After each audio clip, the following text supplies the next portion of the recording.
एक बार की बात है, कालानूर राज्य की रानी लगातार लड़ाइयां हार रही थी। आइए देखते हैं रानी के दरबार में क्या चर्चा हो रही है।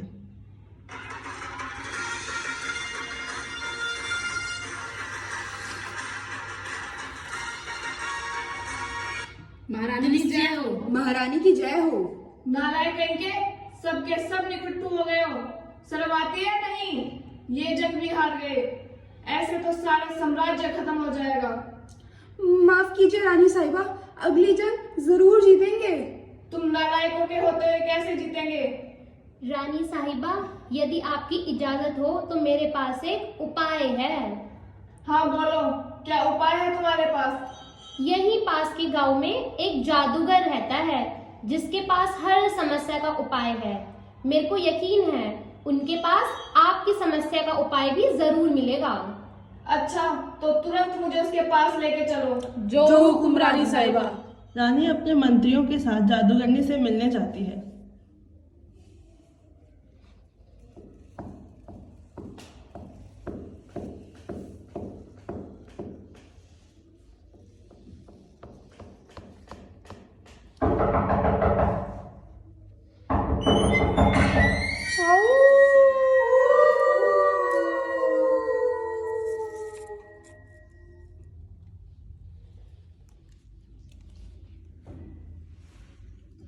आइए आइए महारानी साहिबा, आज आपने सेवक को कैसे याद कर लिया?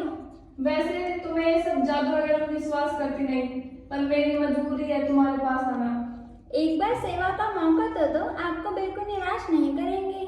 हम लगातार 3 जंग हार चुके हैं, तो अब तुम मुझे ऐसा उपाय बताओ जिससे हमारी सेना सबसे ताकतवर हो जाए और हम आने वाली कोई जंग न हारें। बस इतनी सी बात। मेरे पास एक जादुई काढ़ा है, लेकिन उसके लिए मुझे 1000 पेड़ों की जड़ें चाहिए। बस ये तो मैं तुम्हें आज शाम तक भिजवा दूंगी। मेरे राज्य में पेड़ों की कमी नहीं है। जी रानी साहिबा। इसके बाद रानी और उनके मंत्री जंगल के लिए निकल पड़ते हैं।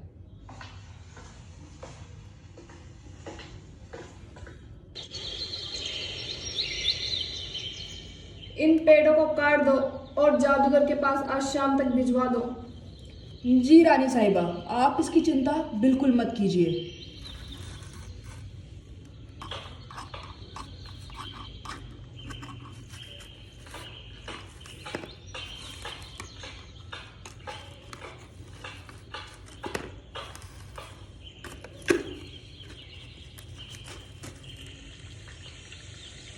अगले दिन जादूगरनी के घर पर क्या हमारा जादुई काढ़ा तैयार हो गया? जी रानी साहिबा, ये रहा आपका काढ़ा और इसको आप और आपके सभी सैनिकों को पीना है। कुछ ही समय में ये अपना असर दिखा देगा, पर ये याद रखिएगा कि अगले 10 दिन में इसका असर खत्म हो जाएगा। ठीक है, लेकिन मैं पहले से आजमा के देखूंगी, उसके बाद ही तय होगा कि तुम्हें सजा दी जाए या इनाम। फिर तो आप इनाम तैयार रखिएगा। वो तो समय बताएगा। रानी का दिया हुआ काढ़ा पीने के बाद रानी और उनके सिपाही जंग पे जाते हैं और काफी समय तक हारने के बाद पहली बार जीत हासिल करते हैं। तुम्हारे काढ़े ने तो कमाल ही कर दिया। ये लो अपना इनाम और एक काढ़ा और बना दो। इसके लिए 1000 पेड़ों की जड़ें तुम्हें रात तक पहुंचा दी जाएगी। जो हुक्म रानी साहिबा। ऐसे ही ये सिलसिला काफी लंबे समय तक चलता रहा और रानी अपने आसपास के राज्यों को हराकर बहुत ताकतवर बन गई। तुम्हें अपना काम पता है ना? कल सुबह तक जादुई काढ़ा महल पहुंच जाना चाहिए।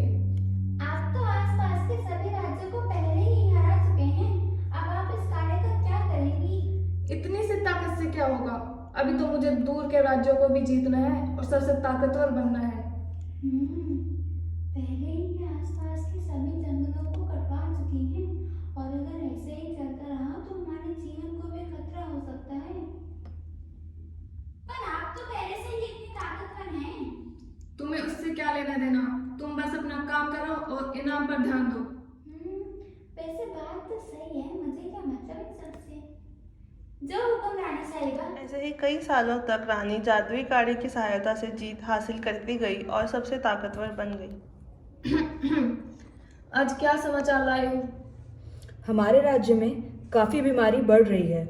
काफी दिनों से लोग आपसे बात करना चाह रहे हैं। आपकी इजाजत हो तो क्या हम उन्हें अंदर बुला लें? छोड़ो उन्हें। मुझे ये बताओ कि ऐसे कौन से राज्य बचे हैं जहां हमारे नाम का झंडा नहीं फहराया गया? पर रानी साहिबा, ऐसे तो हमारी प्रजा हमारे खिलाफ हो जाएगी और दुश्मन राज्य इस बात का फायदा उठा सकते हैं। हाँ, बात तो तुम ठीक कह रहे हो। ऐसा करो, उन्हें अंदर बुला लो।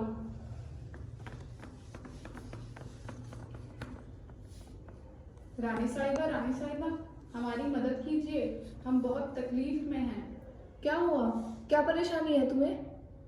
हमारे बच्चे भूख से तड़प रहे हैं, खाने को अन्न का दाना नहीं है। यही नहीं, सांस लेने में भी काफ़ी तकलीफ हो रही है। और पिछले कुछ सालों से बारिश भी बहुत कम हो रही है और इस साल तो बिल्कुल ही नहीं हुई, जिस वजह से सूखा पड़ गया है और फसल नहीं हुई है। इससे हमारा बहुत नुकसान हुआ है। घबराओ मत, हम जरूर ही कोई हल निकालेंगे और तुम अपनी सभी समस्याएं हमारे मंत्री के पास लिखवा दो। जी रानी साहिबा। रानी ने उनकी बात सुन तो ली, लेकिन सुनते ही नज़रअंदाज भी कर दी और इन समस्याओं को सुलझाने के लिए कोई कदम नहीं उठाया। समय बीतता गया और रानी के राज्य की हालत और खराब होती गई। अब देखते हैं आगे क्या हुआ। रानी साहिबा, हमें जल्द ही कोई कदम उठाना होगा। प्रजा बहुत गुस्से में है, हर घर में कोई ना कोई बीमार है। किस चीज के लिए कदम उठाना होगा? रानी साहिबा, कुछ समय पहले हमारी प्रजा हमारे पास मदद मांगने के लिए आई थी। अच्छा, वो उसका हल अभी तक नहीं निकला? कोई बात नहीं, निकल जाएगा। जी रानी साहिबा। आज हमारा सेनापति कहाँ है? रानी साहिबा, उसकी तबीयत भी कुछ खास नहीं चल रही।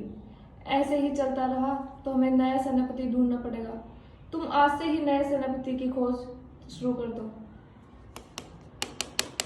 रानी साहिबा, राजकुमारी को देखिए क्या हो गया। राजकुमारी, क्या हो गया आपको? राजकुमारी, क्या हुआ? जाओ दरबारी और राजकुमारी के लिए राज्य का सबसे अच्छा वैद्य ढूंढ के लाओ। जी रानी साहिबा। देखिए वैद्य जी, राजकुमारी को क्या हो गया? आजकल राज्य में नई बीमारी फैली है, लगता है राजकुमारी को भी वही बीमारी हो गई है। तो हमारा मुंह क्या ताक रहे हो? फटाफट इलाज करो राजकुमारी का। रानी साहिबा, इस बीमारी का इलाज तो हमारे पास भी नहीं है। ये कैसा वैद्य ढूंढ कर लाए हो? इसको तो कुछ पता ही नहीं है। कोई अच्छा वैद्य है या नहीं हमारे राज्य में जो हमारे राजकुमारी का इलाज कर पाए? जी रानी साहिबा, हम सभी वैद्य को बुला कर लाते हैं। रानी ने राज्य के बड़े बड़े वैद्यों को बुलवाया, लेकिन उनमें से किसी के पास भी राजकुमारी की बीमारी का इलाज नहीं था। रानी साहिबा, क्यों ना हम राजकुमारी जी को जादूगर के पास ले चले? उसके पास इस बीमारी का इलाज जरूर होगा। ठीक है, चलो। काढ़ा तैयार कर दो रानी साहिबा। काढ़ा वाड़ा छोड़ो, मेरी बेटी को देखो क्या हो गया है। वो ठीक से सांस नहीं ले पा रही है कब से। रानी साहिबा, आप चिंता ना करें, ये तो अभी ही ठीक हो जाएंगे कुछ दिनों में। अब मेरी माने तो आप पर जीत की तरफ ध्यान दें। तुम जीत को छोड़ दो, मेरी बेटी को ठीक करो, वरना अच्छा नहीं होगा। जो हुकुम रानी साहिबा। ये लीजिए काढ़ा, राजकुमारी जी को पिला दीजिए, वो शाम तक ठीक हो जाएंगी। मैं क्या करूं, इस बीमारी का इलाज मेरे पास भी नहीं है। और अगर मैं रानी साहिबा को ये बताऊंगा कि ये बीमारी उनके पेड़ कटवाने की वजह से हो रही है तो मेरी तो फांसी पक्की है। इससे अच्छा तो मैं शाम तक यहाँ से भाग ही जाऊंगा। ठीक है, लेकिन अगर मेरी बेटी को शाम तक होश नहीं आया तो तुम्हारे लिए अच्छा नहीं होगा। रानी अपनी बेटी को जादूगर का दिया हुआ काढ़ा पिलाती है, लेकिन शाम तक भी राजकुमारी की हालत में कोई सुधार नहीं होता। ये देखकर रानी साहिबा को बहुत गुस्सा आता है और वो जादूगर को तुरंत महल में लाने का हुक्म सुनाती है। रानी साहिबा, क्षमा कीजिए, हमने उस जादूगर को ढूंढने के लिए अपनी पूरी सेना लगा दी, लेकिन उस जादूगर का कोई अता पता ही नहीं मिला। तुम लोग किसी काम के नहीं हो। रानी साहिबा, गुस्सा ना हो, मैं एक और जादूगरनी को जानता हूँ और मैंने अपने गांव वालों से सुना है कि उसके पास इस बीमारी का इलाज है। मैं पहले ही तुम्हारी बातों में आके उस जादूगर के पास गई थी, उसका क्या अंजाम हुआ? आप एक बार और मुझ पर भरोसा करके देखिए, आपको निराश होने का मौका नहीं दूंगा। पर अगर वो जादूगरनी मेरी बेटी को ठीक नहीं कर पाई तो उसका अंजाम ठीक नहीं होगा। रानी साहिबा, आप फिक्र ना करें।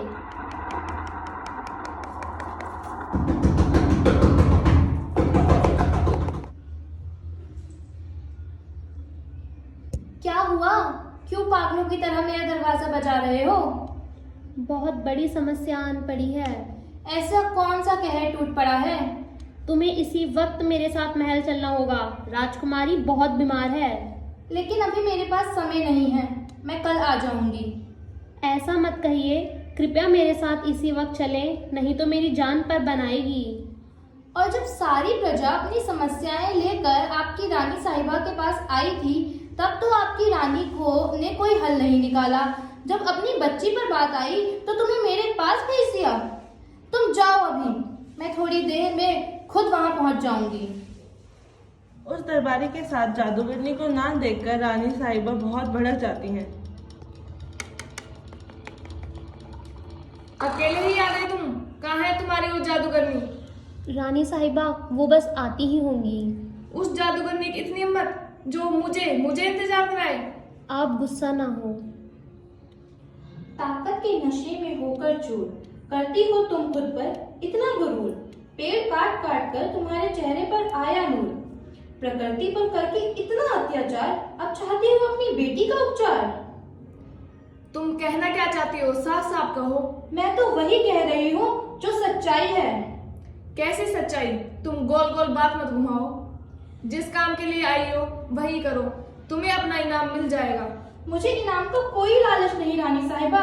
मैं सभी का भला चाहती हूँ, पर इस बीमारी का इलाज मेरे पास नहीं, आप ही के पास है। पर कैसे? आइए, मैं आपको जादुई गेम में कुछ दिखाती हूँ।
उम्मीद करती हूँ आपको मेरी सारी बातें समझ आ रही होंगी। अब फैसला आपका है, या तो अपनी बेटी को बचा लीजिए या सबसे ताकतवर बन जाइए।